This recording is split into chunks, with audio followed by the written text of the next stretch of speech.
आपके पास अगर लोग आते हैं, आपके पास अगर विश्वासी लोग आ रहे हैं, ठीक है, किसी और कलीसिया के आ रहे हैं, किसी और दरबार के आ रहे हैं, ठीक, फिलोमोन की किताब और उसका पहला अध्याय और उसका पहला वचन, ठीक, पौलुस की ओर से जो मसीह यीशु का कैदी है, ध्यान से सुनिएगा, पौलुस की ओर से और मसीह यीशु का कैदी है, ठीक, उसके आगे भाई तीमुथियुस की ओर से। बस दो चीज लिखी, पहला है कौन? पौलुस की ओर से पौलुस, और दूसरा है तीमुथियुस। ये दो लोगों की। आपको मालूम है इसके पहले जो अपन ने किताबें खत्म करी, पहला तीमुथियुस, दूसरा तीमुथियुस किताबें खत्म करी हैं, इन किताबों में पौलुस अकेला है, लेकिन आगे जाकर के जब फिलोमोन के कलीसिया के लिए है, उस समय क्या है?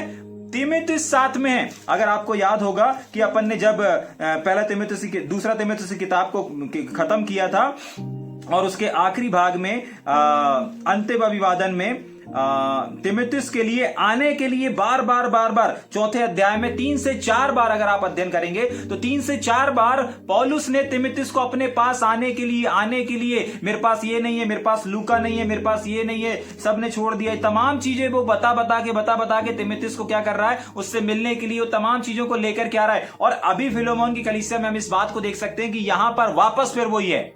कौन है? तीमुथियुस है। मतलब एक जो बैक हो गया था वो वापस कहां पर है? आज पौलुस के साथ में। बैक नहीं हुआ था, अपने घर में अपनी कलीसियाओं में था, लेकिन जब पौलुस को आवश्यकता पड़ी वो वापस पौलुस के साथ सेवकाई के लिए उसके साथ में खड़ा हुआ है। और इस कलीसिया में भी उसका क्या है? योगदान है। हाँ, पौलुस इस समय अभी जेल में है। ये पत्री कहां से लिखी जा रही है? जेल से लिखी जा रही है। लेकिन इस पत्री को ले जाने के लिए कौन खड़ा हो गया है? वापस तीमुथियुस खड़ा हो गया। देखिए, पौलुस के साथ खड़े रहने का मतलब ये नहीं कि पौलुस के साथ ही अंदर जेल में है, नहीं, बहुत सारे काम है जो जेल के बाहर भी हो रहे हैं। जाग रहे? बहुत सारे जेल के बाहर के भी काम होते हैं। जैसे हमारे जेल सेवकाई में बहुत सारे सिर्फ जेल के अंदर वाले काम नहीं, या जेल वाले दिन ही नहीं, परंतु पूरा महीना भर जेल के काम होते रहते हैं। जाग रहे? लेकिन बहुत बार वो काम लोगों को नजर नहीं आते। लोगों से बात करना, लोगों से कांटेक्ट करना, लोगों को समझाना क्या है प्रोग्राम, तमाम चीजों को बताना, सिखाना, बहुत सारे काम रहते हैं। लेकिन लोग किस पर फोकस करके रखते हैं? उस काम पर, उस दिन पर, जिस दिन प्रोग्राम है, उस चीज को, उस बात को या उस डेट को देखते हैं और उस चीज को फोकस करके अपने योगदान को और अपने समय को देते हैं। लेकिन उसके पहले भी बहुत सारी चीजें हैं। जैसे यहां पर पौलुस जेल में है, जेल में बंदी गृह में बंद है, बूढ़ा हो चुका है। बूढ़ा होने के बावजूद भी तीमुथियुस उसके पास आ रहा है, पत्रियों को लेकर के फिलोमोन की कलीसिया में क्या कर रहा है? जा रहा है। ठीक, तो पहली चीज हमको इस बात को समझना है कि वापस तीमुथियुस ने कमबैक किया है पौलुस के साथ में। ठीक, उसके आगे पढ़ेंगे। हमारे प्रिय सहकर्मी फिलेमोन। ठीक है, तो ये फिलेमोन कौन है? उसके आगे सहकर्मी, उसके आगे जल्दी पढ़ेंगे। और बहन अफिया कौन है? ठीक, तीसरा अफिया, हाँ, और हमारे साथी योद्धा अर्खितुस, हाँ, और फिलोमोन के घर की कलीसिया के नाम पूरा पढ़ देंगे। हमारे पिता परमेश्वर और प्रभु यीशु मसीह की ओर से अनुग्रह और शांति तुम्हें मिलती हाँ, रहे। इस बात को समझेंगे कि ये 3 लोग हैं कौन? ठीक है, जिनका नाम यहां पर लिया जा, सॉरी एक्चुअली 4 लोग हैं। ठीक है, कितने लोग हैं? 4 लोग हैं एक्चुअली। पहला कौन है? फिलेमोन है। उसके बाद क्या है? बहन है, अफिया है। और तीसरा कौन है? अर्खिपुस। नहीं, उसके पहले है, पढ़ेंगे। साथी योद्धा अर्कुस और फिलोमोन के घर की कलीसिया के। आपको मालूम है ये जो घर है, ये जो परिवार है, ये पूरा का पूरा एक परिवार, एक फैमिली है। जैसे अभी इसके पहले हमने कुछ दिन पहले अभी देखा था ना, हमने जिस दिन पतिव्रता स्त्री के बारे में देखा था, तो वहां पर जैसे वो पतिव्रता स्त्री के बारे में देखा था, वो उस एक घर को क्या कर देती है? पूरा एक आत्मिक मंडल बना देती है, एक आत्मिक माहौल बना देती है। और अगर उसको आज के जनरेशन में कहें तो वो एक परिवार को एक चर्च बना देती है, एक क्या बना देती है? हाउस चर्च में बदल देती है एक पतिव्रता स्त्री। ठीक है कि नहीं? सेम चीज यहां पर भी पाई जाती है। आपको मालूम है ये जो फिलेमोन है और ये जो बहन अफिया है, ये दोनों पति और पत्नी हैं। कौन है? पति और पत्नी है। और वहां पर एक जो अर्खिपुस है, ये कौन है? इनका बेटा है। कौन है? उनका बेटा है। पति है, पत्नी है और उनका बेटा है। और इनका साथ देने के लिए एक साथी भी है। और ये साथी एक ऐसा साथी है जिसने अपने आप को गुप्त रखा है, लेकिन कुछ कुछ जगह पर हम इसको देख सकते हैं। एक वचन निकाल के पढ़ेंगे क्या मेरे साथ? कुलुस्सियों की पत्री 4 अध्याय 17 वचन। आपको मालूम है इस कलीसिया में इनके साथ देने वाला भी एक सहकर्मी है, लेकिन वो एक ऐसा सहकर्मी है जो अपने नाम को गुप्त रखना चाहता है, अपने आप को प्रकट नहीं करना चाहता। जाग रहे हैं? पहली चीज हमने क्या देखी? एक घर कलीसिया पर भी परमेश्वर अपने लोगों को भेज करके अपनी आशीषों की, अपने वचन की क्या करता है? बरसात को करता है। जाग रहे हैं? समझ में आ रहा है? पौलुस ने सिर्फ बड़ी बड़ी कलीसिया जिनकी 3000 है, 4000 है, 2000 है, सिर्फ ऐसी जगहों पर पत्रियां नहीं भेजा, लेकिन पौलुस ने एक छोटी घर कलीसियाओं में भी क्या करके भेजा है? पत्रियों को भेजा है। उसके लिए भी पौलुस के अंदर बोझ था। आपको मालूम है पौलुस सिर्फ बड़ी कलीसियाओं के लिए, ज्यादा लोगों के लिए बोझ नहीं रखता था। पौलुस छोटी छोटी कलीसियाओं के लिए भी बोझ रखता था। आज परमेश्वर का वचन हमें इस बात से और इस छोटी सी कलीसिया से, इस छोटे से झुंड से इस बात को बताना और सिखाना चाहता है कि एक प्रचारक को, एक सेवक को, एक लीडर को सिर्फ बड़े बड़े मंच और बड़ी बड़ी जगहों पर ही नहीं, लेकिन छोटे छोटे गांव में, छोटे छोटे कब्जों में 10-20 लोगों के बीच में भी जाकर के सेवा करना है। उनके लिए भी उनको बोझ रखना है, उनके लिए भी उनको दर्द रखना है। और जिस एनर्जी के साथ वो बड़ी सभा में चिल्ला चिल्ला के प्रचार करते हैं, उसी एनर्जी के साथ उनको छोटी सभाओं में, छोटी जगहों पर जाकर के भी सुसमाचार को बांटना है और सिखाना है। जाग रहे? समझ में आ रहा है या ऊपर से जा रहा है? यस। ठीक है कि नहीं? इस बात को समझिए कि पौलुस का हृदय यहां पर जितना बड़ी कलीसियाओं के लिए व्याकुल था, जितना बोझ बड़ी कलीसियाओं के लिए था, बड़ी बड़ी कलीसियाओं के लिए था। आप देख सकते हैं कि इस फिलोमोन की पत्री में सिर्फ और सिर्फ क्या है? एक ही अध्याय है और टोटल कितने? 25 वचन है। एक ही अध्याय 25 वचन, मतलब इस कलीसिया में ज्यादा लोग नहीं है, छोटा भाग है, छोटी कलीसिया है, घर कलीसिया है। और इसके पहले जितनी पत्रियों को हमने पढ़ा उनमें 3-3, 4-4, 5-5 और किसी किसी में तो 14-14 अध्याय भी पाए जाते हैं। जाग रहे? तो पौलुस बड़ी कलीसियाओं के लिए भी वही दीवानगी रखता था और छोटी कलीसिया के लिए भी वही दीवानगी रखता था। आज बहुत सारे ऐसे सेवक हैं जो बड़ी जगह पर जाना पसंद करते हैं, बड़े सभा में, बड़े चर्च में जाना पसंद करते हैं, लेकिन छोटी जगह पर, छोटे लोगों के बीच में, गांव में 10 लोगों के बीच में, 50 लोगों के बीच में जाना पसंद नहीं करते। जाग रहे हैं? पौलुस से सिर्फ चिन्ह और चमत्कार को सीखने की आवश्यकता नहीं है, लेकिन पौलुस से इस दर्द और इस बोझ को भी सीखने की आवश्यकता है कि जैसा दर्द, जैसा बोझ पौलुस रखता था छोटी कलीसियाओं के लिए, छोटी जगह के लिए, ऐसे बोझ के साथ भी आज परमेश्वर ऐसे सेवकों को देखना चाहता है। जाग रहे? यस। समझ में आ रहा है हाँ। या ऊपर से जा रहा है? ठीक, एक और बार पढ़ेंगे दूसरे वचन को।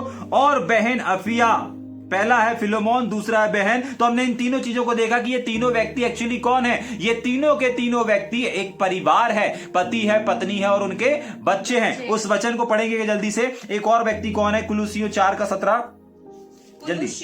हाँ, 4:17 कुलुस्सियों की पत्री 4 अध्याय और उसका 17 वचन को पढ़ रहे हैं जल्दी से। और अखिपुस से कहना हाँ, कि जो सेवा प्रभु में तुझे सौंपी गई ठीक है। से पढ़ेंगे, ठीक से पढ़ेंगे। और अर्खिपुस, और किससे कहना?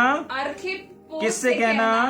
अर्खिपुस से कहना। और अर्किपुस से कहना। अब वापस आकर के यहां देखेंगे, यहां पर कौन है? अर्किपुस है। ठीक है, अर्किपुस से कहना। ठीक, पढ़ेंगे।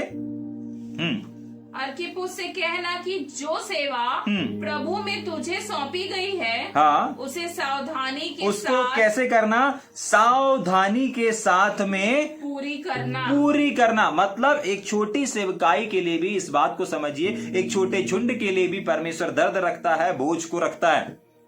जाग रहे? समझ में आ रहा है? ठीक, आगे चलेंगे जल्दी से।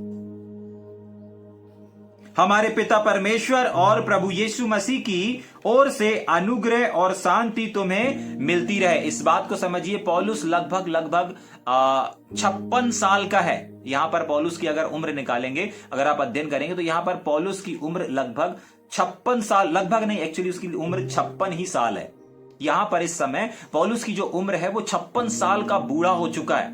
ठीक है, और इस बुढ़ापे में भी उसके बोझ को देखिए, उसकी दीवानगी को देखिए। अभी इस पहले वचन से लेकर के 3 वचन से हमको कुछ बातों को परमेश्वर के आत्मा ने हमको सिखाया है, विशेषकर सेवकों को सिखाया है, विशेषकर लीडरों को सिखाया है, और विशेषकर छोटी कलीसियाओं को उत्साहित कर रहा है वो।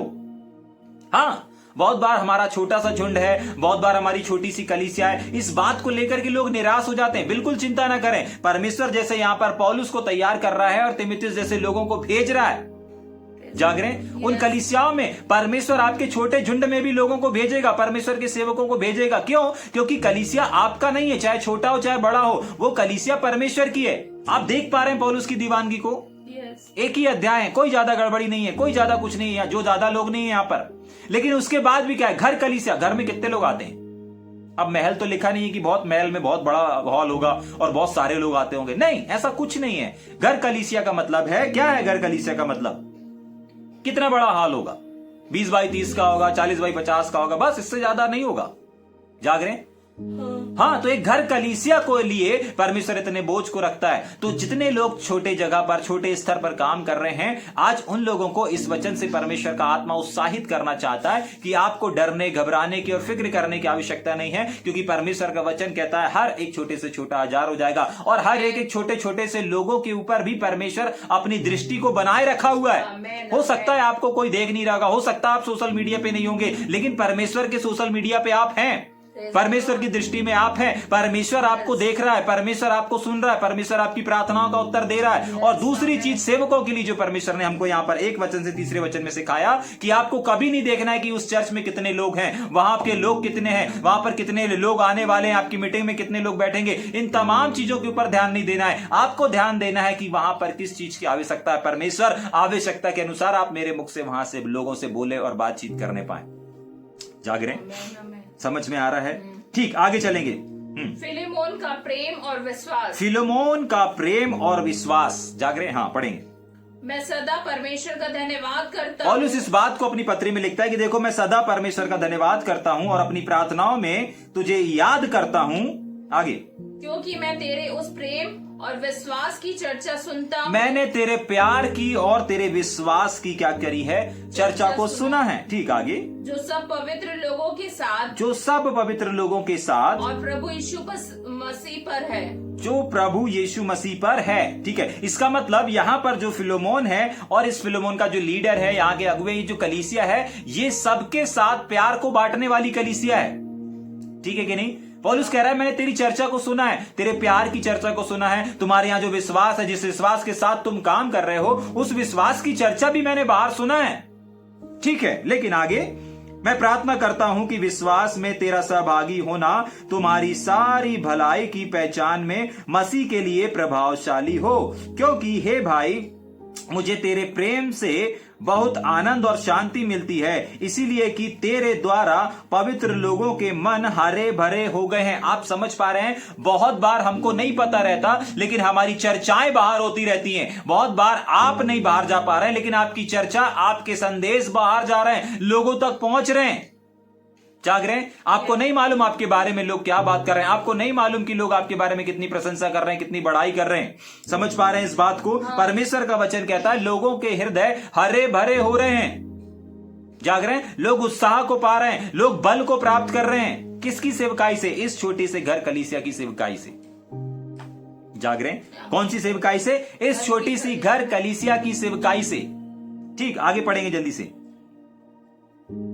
मैं प्रार्थना करता हूँ, इसीलिए यद्यपि मुझे मसीह में बड़ा साहस है कि जो बात ठीक है उसकी आज्ञा तुझे दूं, तो भी मुझ बूढ़े पौलुस, वापस नोट करिएगा, मुझ बूढ़े पौलुस, यहां पर मैंने बताया था ना कि वो 56 साल का लगभग हो चुका है।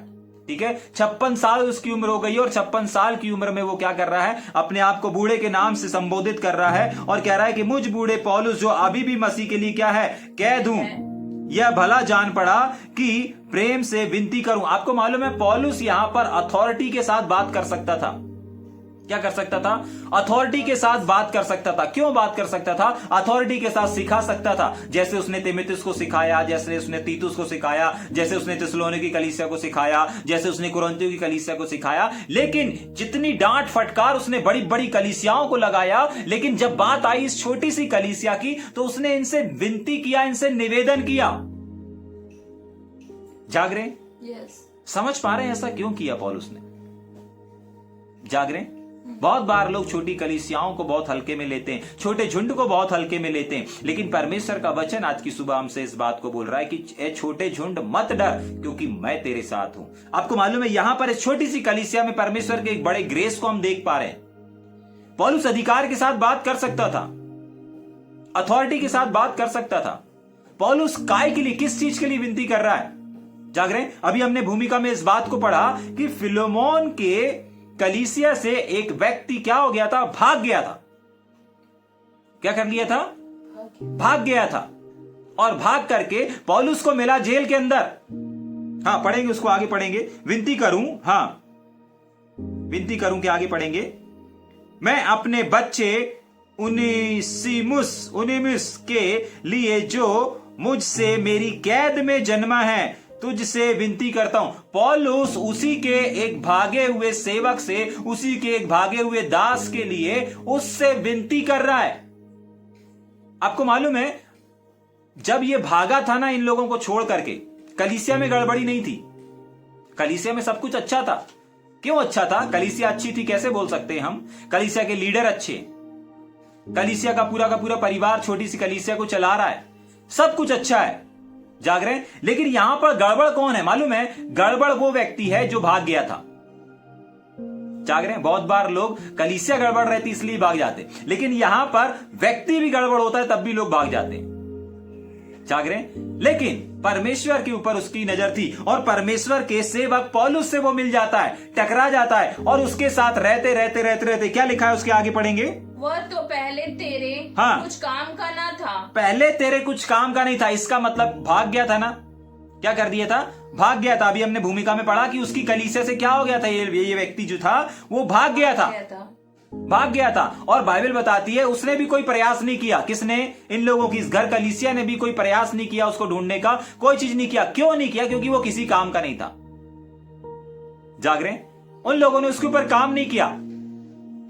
समझ पा रहे हैं? हाँ, क्यों? क्योंकि वो जेल चला गया और जेल में उसकी मुलाकात पौलुस से हो गई थी। जाग रहे हैं? हो सकता है आज आप सेवकाई से भाग रहे होंगे, हो सकता है आज आप परमेश्वर के कामों से भाग रहे होंगे, हो सकता है आप अच्छी कलीसियाओं से भाग रहे होंगे, हो सकता है आप अच्छे लोग से भाग रहे होंगे, लेकिन मैं आपको इस बात से उत्साहित करना चाहता हूं कि आपके ऊपर परमेश्वर की नजर है। इस व्यक्ति के समान, उस मरकुस के समान, मरकुस के साथ भी यही चीज होती थी। मरकुस भी बार बार सेवकाई से भाग जाया करता था। जाग रहे हैं?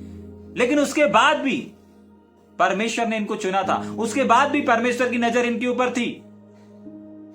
जाग रहे हैं? वहां से निकल करके भागा, पौलुस के पास जाकर के बैठ गया। पौलुस ने पकड़ लिया और पौलुस ने ऐसा पकड़ा कि जो बाहर उसके साथ नहीं हो पाया वो जेल के अंदर हो गया। जाग रहे हैं? समझ में आ रहा है? आज भी परमेश्वर जेल के अंदर वो कर रहा है जो जेल के बाहर लोग करने से डरते हैं। बाहर क्रिमिनल को वचन सुनाने से लोग क्या करते हैं? डरते हैं। बाहर एक व्यभिचारी, बाहर एक डाकू को, बाहर एक लुटेरे को क्या करते हैं? वचन सुनाने से डरते हैं। लेकिन प्रेज गॉड, परमेश्वर वो जो बाहर नहीं करवा रहे हैं वो अंदर करवा रहा है। हालेलुया। जाग रहे हैं? समझ में आ रहा है? हाँ, आपको क्या लगता है जेल सेवकाई में सब अच्छे लोग बैठे रहते हैं, भोले भाले लोग रहते हैं? नहीं, चोर रहते हैं, डाकू रहते हैं, लुटेरे रहते हैं। कोई ना कोई गुनाह, कोई ना कोई पाप किए हैं तब जाकर उसकी सजा को काट रहे हैं। समझ पा रहे हैं इस बात को? हाँ, और परमेश्वर का वचन हमें इस बात को बोल रहा है कि सावधान।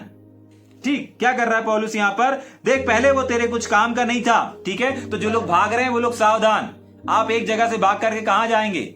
आज अगर इस सेवकाई से भागेंगे किसी और सेवकाई में, परमेश्वर ने जब आपको चुना है, परमेश्वर ने अगर आपके जीवन में बुलाहट को दिया है तो सावधान। जब परमेश्वर ने बुलाहट को दिया है तब परमेश्वर क्या करेगा? आपको, आपसे उस बुलाहट को पूरा भी करवाएगा। जिस काम के लिए परमेश्वर ने आपको पकड़ा है वो काम आपसे करवाएगा।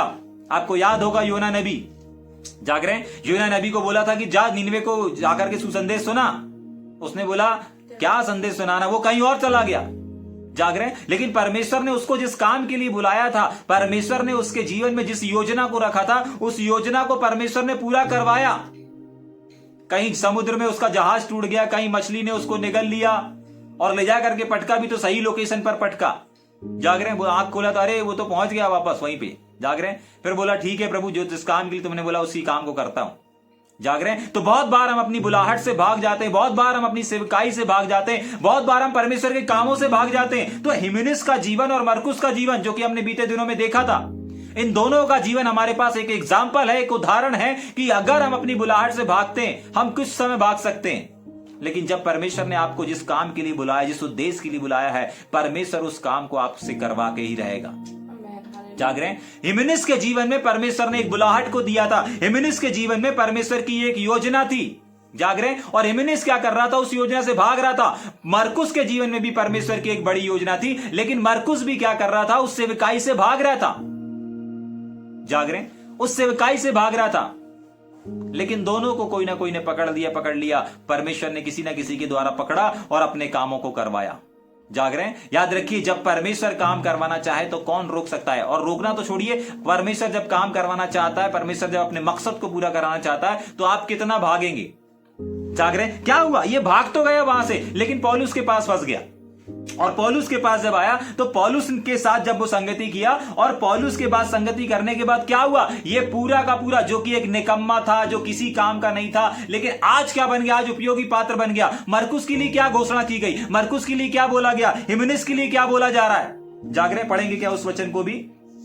हाँ, दूसरा तीमुथियुस की किताब, उसका 4वां अध्याय और उसके 10 वचन को पढ़ेंगे। ठीक है। वहां पर लिखा है, क्योंकि देमास ने इस संसार को प्रिय जानकर को चला गया और क्रेस में चला गया। तीतुस को लेकर केवल लूका मेरे साथ। मरकुस को लेकर क्या? 11 वचन में लिखा हुआ है, मरकुस को लेकर क्या? क्यों लेकर क्या? क्योंकि सेवा के लिए वह मेरे बहुत काम का है। एक समय था कोई काम का नहीं था। एक समय था कि इस मरकुस को लेकर के बहस हो रही थी, अरे हमें नहीं रखना उसको साथ में। वो बोलता है नहीं हम रखेंगे, वो बोलता है नहीं रखेंगे। दोनों की आपस में बहस हो रही थी। जाग रहे हैं। क्योंकि जो अच्छा काम करता है उसको सब रखना चाहते हैं, जो सही काम नहीं करता उसको कोई पसंद नहीं करना चाहता। लेकिन परमेश्वर ने उस मरकुस को क्या बना दिया? एक काम का, एक उपयोगी, परमेश्वर के लिए उपयोगी पात्र बना दिया। हिमेनिस जो भगोड़ा था, हिमेनिस जो भगोड़ा के नाम से जाना जाता था, लोग उसको भगोड़ा समझ रहे थे। परमेश्वर के जीवन में उसकी बुलाहट थी। परमेश्वर ने क्या किया? उसको यहां पर इस कलीसिया के लिए उपयोगी पात्र बना करके खड़ा कर दिया। मैं यीशु नासरी के नाम से इस बात की घोषणा करना चाहता हूं कि अगर आज आप अपनी बुलाहट से भाग रहे हैं, आज अगर आप कहीं ना कहीं भाग रहे हैं, अगर आज कहीं ना कहीं आप बैक हो रहे हैं, अगर परमेश्वर ने आपके जीवन में बुलाहट को दिया है, यीशु नासरी के नाम से उस बुलाहट को परमेश्वर अपने लोगों को आपके जीवन में निश्चय पूरा करेगा। जाग रहे? समझ में आ रहा है? परमेश्वर का वचन कहता है कि जिस काम को उसने आपके अंदर डाला है, उस काम को पूरा करने की वो ताकत, वो सामर्थ भी वही परमेश्वर देता है। ठीक। उसके आगे पढ़ेंगे। अब पहले तेरे कोई काम का नहीं था, पर अब तेरे और मेरे दोनों के बड़े काम का है। मतलब वो पौलुस के साथ रह के वो पौलुस के भी काम का बन गया। मतलब पहले कोई काम का नहीं था। पहले भगोड़ा के नाम से जाना जाता था। पहले भगोड़ा एक सेवकाई को छोड़ के दूसरी सेवकाई में भाग जाया करता था। लेकिन यहां पर क्या हो रहा है? यहां पर क्या हो रहा है? इस बात को समझिए। और इस वचन से परमेश्वर हमको क्या सिखाना चाह रहा है, इस बात को भी हमको समझना है। हिमेनिस के समान परमेश्वर आज बहुत सारे सेवकों के जीवन में एक बुलाहट को दिया है, लेकिन बहुत बार हम हिमेनिस के समान भाग जाते हैं। जाग रहे हैं। याद रखिए, आप जितना भागेंगे उतना उस बुलाहट को पूरा करने में विलंब होगा। मरकुस जितना भागा उतना उस उद्देश्य को, उतना उस बुलाहट को पूरा करने में समय लगा। जाग रहे हैं। आपको मालूम है ये तीतुस की किताब में, दूसरा तीमुथियुस की किताब में हम पढ़ रहे हैं। आपको मालूम है प्रेरितों के काम में इस मरकुस का जिक्र है। और ये मरकुस का भागने वाला सिस्टम प्रेरितों में पढ़ सकते हैं, मरकुस की किताब में पढ़ सकते हैं। ये बहुत पुराना। ये जितना देर इसने किया उतना देर इसको एक उपयोगी पात्र बनने में लगा। आज जितने सेवक सेवकाई से भाग रहे हैं, परमेश्वर के काम से भाग रहे हैं, जाग रहे हैं। सावधान। आज हिमेनिस का जीवन, मरकुस का जीवन हमारे सामने है। इनका जीवन हमें सिखाता है कि हम जितना भागेंगे उतना विलंब होगा, हम परमेश्वर के लिए एक महान उपयोगी पात्र बनने में लगाएंगे। जाग रहे हैं। ठीक। आगे पढ़ेंगे। उसी को, अर्थात जो मेरे हृदय का टुकड़ा है, मतलब पौलुस के साथ रह करके वो पौलुस का क्या बन गया? आत्मिक बेटा बन गया। पौलुस के हृदय का क्या बन गया? टुकड़ा बन गया। ठीक। उसके आगे पढ़ेंगे जल्दी से। मैंने तेरे पास लौटा दिया है। मैंने तेरे पास लौटा दिया है। ध्यान से सुनेंगे। हाँ, मैंने तेरे पास वापस भेज दिया है। मतलब पहले मेरे साथ में था, तेरे पास से भाग करके मेरे पास आया, मैंने उसको क्या कर दिया? उपयोगी पात्र बना दिया। और अब मैं उसको अपने पास रखना चाहता था। पढ़ेंगे क्या उस वचन को आगे? मैंने तेरे पास लौटा दिया तेरे पास लौटा दिया है। हाँ, उसे मैं अपने ही पास रखना चाहता था। अपने ही पास रखना चाहता था। थोड़ी देर यहां पर रुकेंगे। बहुत बार ना, अगर हमारे चर्च में, हमारे दरबार में अगर कोई ऐसा व्यक्ति आता है तो जो अभी आज किसी काम का नहीं रहता, लेकिन अगर वो उपयोगी पात्र बन जाता है परमेश्वर का, तो फिर बहुत बार क्या करते हैं सेवक लोग? उसको अपने लिए इस्तेमाल करते हैं। जाग रहे हैं। लेकिन आज लीडरों को भी इस पत्री से सीखने की आवश्यकता है कि अगर किसी और कलीसिया का व्यक्ति, किसी और कलीसिया का सदस्य, जाग रहे हैं, अगर आपकी कलीसिया में आ रहा है, जाग रहे हैं, आपकी कलीसिया में आ रहा है, हाँ वो निर्बल है, हाँ वो कमजोर है, लेकिन बिना आपको उनकी अनुमति के उनको अपने साथ में नहीं रखना है। समझ पा रहे हैं इस बात को? वो कलीसिया कैसी भी हो, जाग रहे हैं, वो कलीसिया कैसे भी, आपको उनसे पूछना है, क्योंकि वो वहां से निकला हुआ है। हाँ, आप उनको तैयार कर सकते हैं, हाँ आप उनको मजबूत कर सकते हैं, हाँ आप उनको मसीह में, पौलुस ने नहीं पूछा कि मैं उसको मजबूत करूं अथवा ना करूं, मैं उसको आत्मिक रोटी खिलाऊं ना खिलाऊं, पौलुस ने नहीं इजाजत लिया। हाँ, लेकिन अपने काम के लिए इस्तेमाल करने के लिए उसने कहा नहीं, बिना तेरे पूछे मैं उसको अपने पास नहीं रख सकता। ठीक है कि नहीं? अगर तू चाहे तो मैं उसको अपने साथ रख सकता हूं, लेकिन अगर तुम नहीं चाहोगे तो तुम्हें वापस लौटा रहा हूं। समझ पा रहे हैं? आपके पास अगर लोग आते हैं, आपके पास अगर विश्वासी लोग आ रहे हैं, ठीक है, किसी और कलीसिया के आ रहे हैं, किसी और दरबार के आ रहे हैं, ठीक है, आने दीजिए, आने दीजिए, आने दीजिए। आपको मालूम है क्यों आ रहे हैं?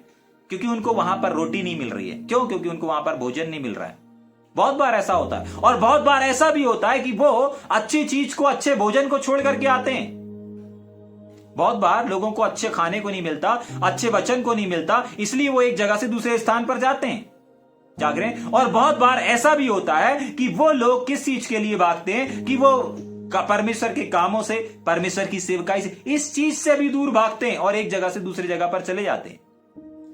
जाग रहे हैं? यहां पर ये जो व्यक्ति भागा था ना, ये इन दोनों में शामिल नहीं था।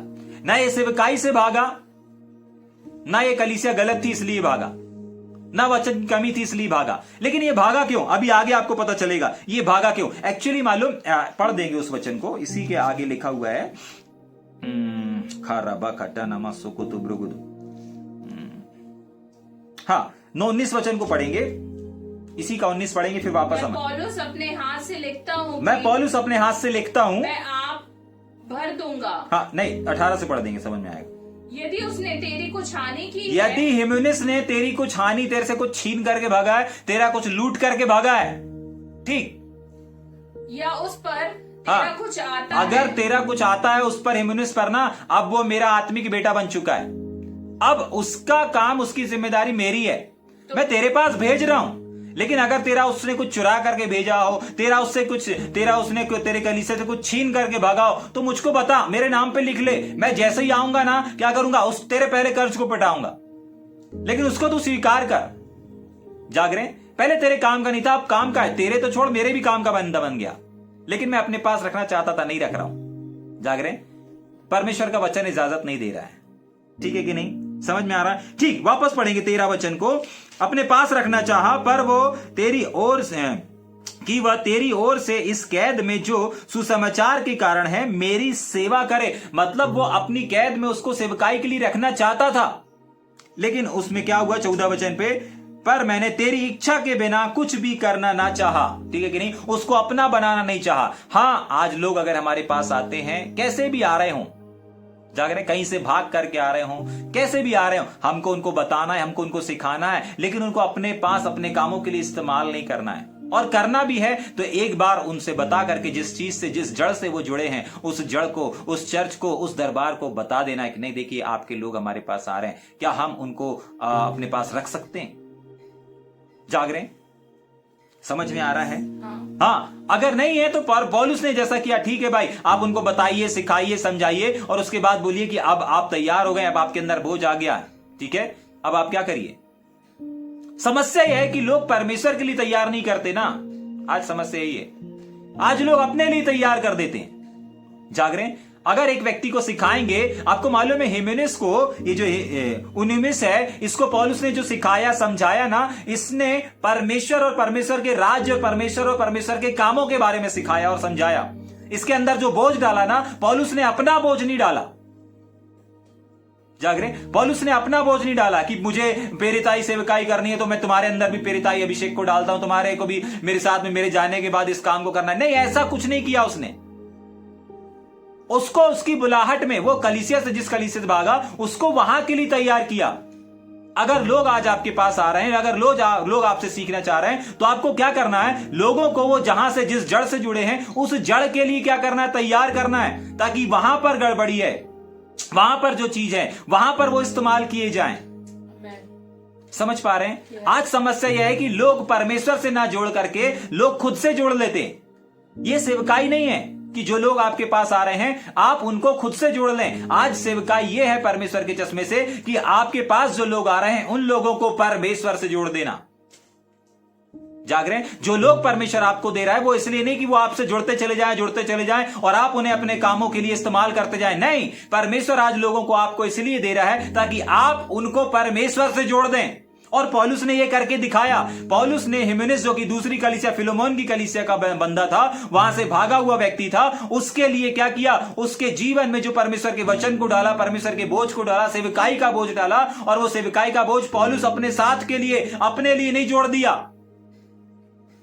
पौलुस ने उस व्यक्ति को परमेश्वर के लिए उपयोगी एक पात्र बना करके रखा, और विशेष करके उस कलीसिया के लिए। जाग रहे हैं? हर एक लीडर, हर एक पास्टर इस बात को समझने की कोशिश करें कि आज लोग आपके पास आ रहे हैं, आज कलीसिया, अलग अलग कलीसियाओं से लोग आपके पास आ रहे हैं, तो आपको करना क्या है? उनको खुद से नहीं, लेकिन उनको परमेश्वर से कनेक्ट करवाना है। जाग रहे हैं? ताकि वो आपके लिए नहीं, लेकिन परमेश्वर के लिए उपयोगी पात्र बनने पाए।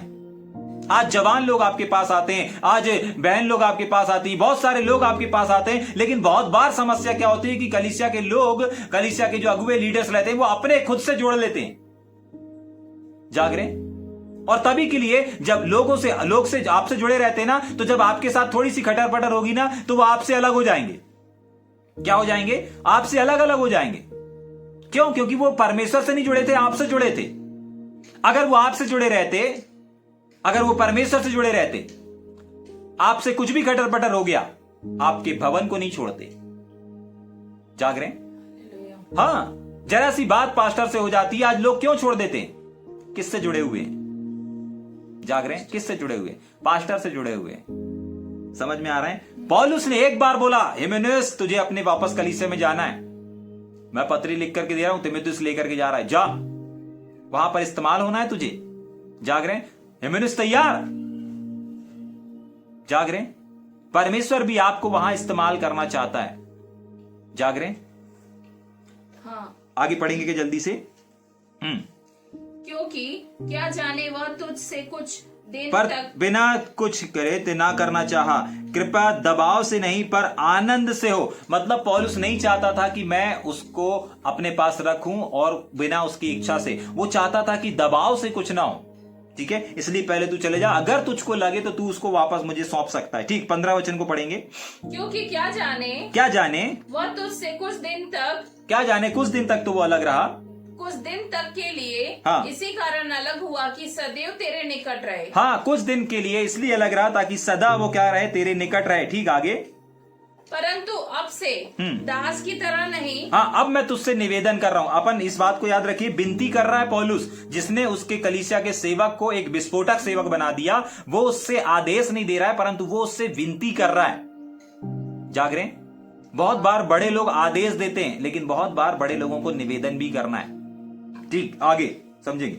दास की तरह नहीं, दास की तरह अब उसको स्वीकार मत करना, वरन दास से भी उत्तम, दास से भी बढ़कर के उसको क्या करना? स्वीकार करना। और अर्थात इसका मतलब ये है भाई के समान हाँ, आगे रहे। मतलब अब ये जो जा रहा है बन करके एक नए रूप में जा रहा है, एक नया पात्र बन करके जा रहा है, एक नई सृष्टि बन करके जा रहा है। अब ये वैसा व्यक्ति नहीं है, भगोड़ा व्यक्ति नहीं है, अब ये कुछ छीन करके भागने वाला या कुछ घाटा करके भागने वाला व्यक्ति नहीं। अब ये एक उपयोगी पात्र बन करके जा रहा है। तो इसको प्लीज क्या करना? आपको मालूम है पौलुस ने ऐसा निवेदन जैसा यहां पर कर रहा है किसी और कलीसिया में नहीं किया, क्योंकि ये सबसे छोटी कलीसिया है। मैंने बोला ना कि छोटी कलीसियाओं पर ज्यादा परमेश्वर का ग्रेस रहता है, ज्यादा परमेश्वर का अनुग्रह रहता है। चारों तरफ सताव रहेगा, लेकिन एक छोटी सी कलीसिया के ऊपर कोई सताव नहीं रहेगा, ज्यादा ग्रेस है। समझ में आ रहा है? सब कलीसियाओं के लोग बहुत सारी चीजों से ग्रस्त रहेंगे, लेकिन छोटी कलीसिया के लोग ग्रस्त नहीं रहेंगे, क्योंकि परमेश्वर ने छोटे लोगों से वादा किया, छोटे झुंड से वादा किया है। ठीक, तो इस छोटे कलीसिया में पौलुस ने विनती किया, प्रार्थना किया। आप कुरिन्थियों की पत्री को पढ़ लें, पहला कुरिन्थी, दूसरा कुरिन्थी, पहला तीमुथियुस, कुलुसियों, इफिसियों, जितने भी उसकी पत्री पढ़ेंगे, कहीं पर उसने विनती नहीं किया, इस तरीके से विनती नहीं किया। उस समय तो वो हट्टा कट्टा जवान था, अब तो बूढ़ा हो गया, बुजुर्ग अवस्था में वो विनती कर रहा है। सोच करके देखे एक छोटी सी कलीसिया के लिए। छोटी सी कलीसिया के सामने विनती कर रहा है। समझ पा रहे हैं इस बात को? परमेश्वर का वचन यहां पर कह रहा है उसको कैसे एक भाई जान करके ग्रहण करना। ठीक, आगे पढ़ेंगे जल्दी से।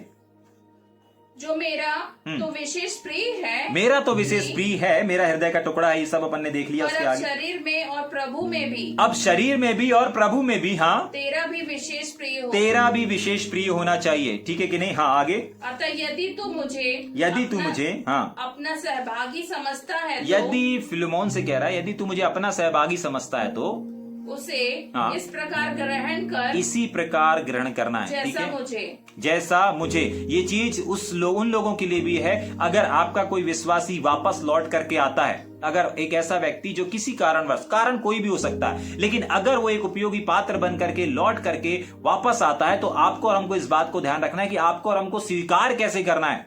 ऐसे स्वीकार नहीं करना है जैसे वो गया था, ऐसे स्वीकार करना है जैसा वो आज है। जागरे, बहुत बार हम लोग क्या करते हैं, जैसे वो गया था, अरे गया तो था बड़े जोश से, गया तो था वो, उसके बाद जब वो लौट करके आता है तो स्वीकार अच्छे से नहीं करते। पौलुस इस बात के लिए विशेष आग्रह कर रहा है कि आपको स्वीकार कैसे करना है, आदर के साथ करना है। जो हुआ उस बात को अलग करके कैसे स्वीकार करना है, आदर के साथ। और आगे पढ़ेंगे जल्दी से।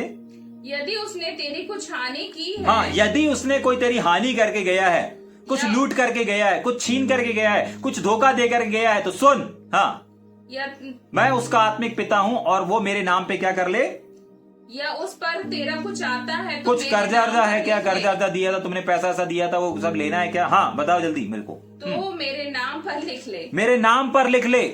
हाँ, क्योंकि अब वो शारीरिक रीति से तुम्हारे पास है, लेकिन वो आत्मिक रीति से मेरा बेटा है और उसकी हर एक आवश्यकता को पूरा करना अब मेरा क्या है, फर्ज है। ठीक, आगे। मैं पौलुस अपने हाथ से लिख करके दे रहा हूँ कि मैं आप भर दूंगा, मैं भर दूंगा, और इसके कहने की कुछ आवश्यकता नहीं कि मेरा कर्ज जो हाँ। तुझ पर है हाँ। वह तू ही है, और मेरा कर्ज जो तुझ पर है वो तू ही है। ठीक, आगे। हे भाई, यह आनंद मुझे प्रभु में, ये आनंद मुझे प्रभु में तेरी ओर से मिले, मसीह में मेरे जी को हाँ। हरा भरा कर दे। आप समझ पा रहे हैं एक सच्चे सेवक का जी कब हरा भरा होता है? जब सब कुछ प्रेम से होता है, हर्ष से होता है। एक वर्ड को और उसने बोला था, पन्ना पलटा करके देखेंगे, 14 वचन में उसने लिखा है, कुछ भी दबाव से नहीं, आनंद से हो। तो जब आप कोई भी काम को कैसे करते हैं, हर्ष से करते हैं, आनंद से करते हैं। कोई भी सेवकाई को जब हर्ष से करते हैं, आनंद से करते हैं, तो जैसा यहां पौलुस का हृदय, एक बार नहीं 2 बार उसने इस बात को कहा कि मेरा जी क्या हो, हरा भरा हो। तो आपको मालूम है जब हम और आप हर्ष से काम करते हैं, हर्ष से सेवा करते हैं। पौलुस ने उस व्यक्ति को अपने पास क्यों नहीं रखा? क्योंकि उसमें हर्ष शामिल नहीं था। बहुत बार आप परमेश्वर के काम तो कर लेते हैं, लेकिन हर्ष के साथ नहीं करते, आनंद के साथ नहीं करते, और इसीलिए उन चीजों को बहुत बार स्वीकार नहीं किया जाता। आज की सुबह परमेश्वर का वचन यहां पर इन बातों से, इन वचनों से हमको उत्साहित कर रहा है। आप जो कुछ भी परमेश्वर के लिए करते हैं, चाहे एक छोटे बीज को लगाएं, चाहे एक बड़े बीज को लगाएं, चाहे एक छोटे काम को करें, चाहे एक बड़े काम को करें, आप जो कुछ भी करें हर्ष से करें। बार बार पौलुस यहां पर इस व्यक्ति को बोल रहा है कि भाई तेरा हर्ष शामिल नहीं है, तेरा आनंद शामिल नहीं है, इसीलिए मैंने उसको अपने पास नहीं रखना चाहा। अगर तो मेरे इस आनंद को पूरा करेगा तो मेरा जी हरा भरा हो जाएगा। अगर हम जो कुछ करें हर्ष के साथ करें, आनंद के साथ करें, तो परमेश्वर का हृदय हर्ष से भरा रहता है। जागरें, जैसे यहां पौलुस का जी हरा भरा हो जाता है, वैसे ही परमेश्वर का भी जी हरा भरा हो जाता है। समझ में आ रहा है? जल्दी से पढ़ के खत्म करेंगे क्या हम? मैं तेरे आज्ञाकारी होने का भरोसा रख, मुझे भरोसा है कि जिन बातों को मैं तुझे लिख रहा हूं, जिन बातों को मैं तुझे बोल रहा हूं कि उसको अच्छे से स्वीकार करना उपयोगी पात्र है, मुझे भरोसा है कि तू मेरी इन बातों को क्या करेगा, मानेगा। भरोसा रख कर तुझे लिखता हूं और यह जानता हूं कि जो कुछ मैं कहता हूं तू उससे कहीं बढ़कर करेगा। मतलब इसके लेखक में भी एक फेथ है। इस कलीसिया पर ये क्या कर रहा है? फेथ कर रहा है, विश्वास कर रहा है, और इस बात को कह रहा है कि देख मैं जो बात तुझे सिखा रहा हूं, समझा रहा हूं, वो क्या करेगा, तू उसको मानेगा। आज की सुबह अगर परमेश्वर आपसे बोल रहा है या बातचीत कर रहा है, तो परमेश्वर भी एक विश्वास के साथ आप तक इन बातों को पहुंचा रहा है। जाग रहे? हाँ, परमेश्वर भी हर सुबह जो आपके पास तक परमेश्वर के वचन, अपने वचन को, अपनी वाणी को पहुंचा रहा है, तो इस विश्वास के साथ पहुंचा रहा है कि क्या करेंगे मेरे लोग, उसके अनुसार तो छोड़िए, उससे बढ़कर करेंगे। आज आप प्रतिदिन परमेश्वर के इस बाइबल अध्ययन को क्यों सुन रहे हैं? इसलिए ज्ञान बढ़ाने के लिए, इसलिए अनुभव बढ़ाने के लिए नहीं, इसलिए कि आप उससे बढ़कर करेंगे। जितना आपको बताया जा रहा है उससे कहीं बढ़कर के आप उसको अपने जीवन में, अपने सेवकाई में लागू करेंगे। जाग रहे हैं? पौलुस बोल रहा है कि मैं जो तुझे लिख करके दे रहा हूं, आज हमको लिख करके आपके और हमारे हाथ में बाइबल दिया गया है। जाग रहे हैं? हाँ, तो जैसे पौलुस यहां पर इन लोगों को विश्वास के साथ इन तक ये बातों को पहुंचा रहा है, ऐसे ही परमेश्वर भी आपके और हमारे पास तक इन वचनों को, इन प्रकाशनों को इसलिए पहुंचा रहा है ताकि हम सुनने के बाद, समझने के बाद इससे कहीं बढ़कर करेंगे। जाग रहे हैं? ठीक, उसके आगे 22 वचन, और यह भी कि मेरे लिए ठहरने की जगह तैयार रख। मुझे आशा है कि तुम्हारे प्रार्थनाओं के द्वारा मैं तुम्हें दे दिया जाऊंगा। आपको मालूम है इस वचन में पौलुस क्या कर रहा है? अपने जेल से छूटने का फेथ भी जाहिर कर रहा है कि मैं इस जेल से छूट करके उस यात्रा को पूरी करके तुम्हारे बीच में आऊंगा और इन चीजों को देखूंगा भी। अब यहां नहीं लिखा है या नहीं बताया गया कि पौलुस यहां पर आया अथवा नहीं आया, लेकिन कोई आए और देखे या ना देखे, परमेश्वर एक दिन आएगा और जरूर देखेगा। और परमेश्वर को आने की भी आवश्यकता नहीं है। प्रतिदिन परमेश्वर अपनी आंखों को हमारी ओर लगा करके रखता है। हम क्या कर रहे हैं, हम क्या बोल रहे हैं, हम क्या सोच रहे हैं, हम क्या क्या चीजों को कर रहे हैं, इन तमाम बातों को परमेश्वर प्रतिदिन अपनी आंखों को टकटकी लगा करके हमें देखता रहता है। हां, वो एक समय आएगा न्याय करने के लिए। पौलुस यहां पर बोल रहा है 22 वचन में कि मैं जेल में हूं अभी, लेकिन मैं तुम्हारी प्रार्थनाओं के बदौलत जेल से छूट करके आऊंगा और भेंट करूंगा। जाग रहे हैं? पौलुस आए अथवा ना आए इस कलीसिया में, लेकिन परमेश्वर एक दिन आपके सामने जरूर खड़ा होगा। आप परमेश्वर के सामने एक दिन जरूर खड़े होंगे। आप परमेश्वर के सिंहासन के सामने, आप न्याय के सिंहासन के सामने जरूर खड़े होंगे। उस दिन परमेश्वर बोलेगा, जो बातें मैं प्रतिदिन तुम्हें पहुंचा रहा था, जो बातें प्रतिदिन तुम सीख रहे थे, तुमने उससे बढ़कर किया या उसके अनुसार किया या बिल्कुल नहीं किया। जाग रहे हैं? आज कुछ बातों से परमेश्वर ने हमसे बोला है और बातचीत किया है। जाग रहे हैं? अगर थोड़ा सा भी परमेश्वर के वचन को आज आपने समझा है, सीखा है। अंतिम अभिवादन पढ़ के अपन खत्म करेंगे। इफ्रांस और मसीह यीशु में मेरे साथ कैद मरकुस और अर्तिकुस और देमास और लूका मेरे सहकर्मी हैं। इनको तुझे नमस्कार। प्रभु यीशु मसीह का अनुग्रह तुम्हारी आत्मा पर होता रहे। जाग रहे हैं? अगर थोड़ा सा भी आज आपने परमेश्वर के वचन को समझा है, सीखा है, तो थोड़ी देर अपनी आंखों को बंद करेंगे और हम प्रार्थना करेंगे।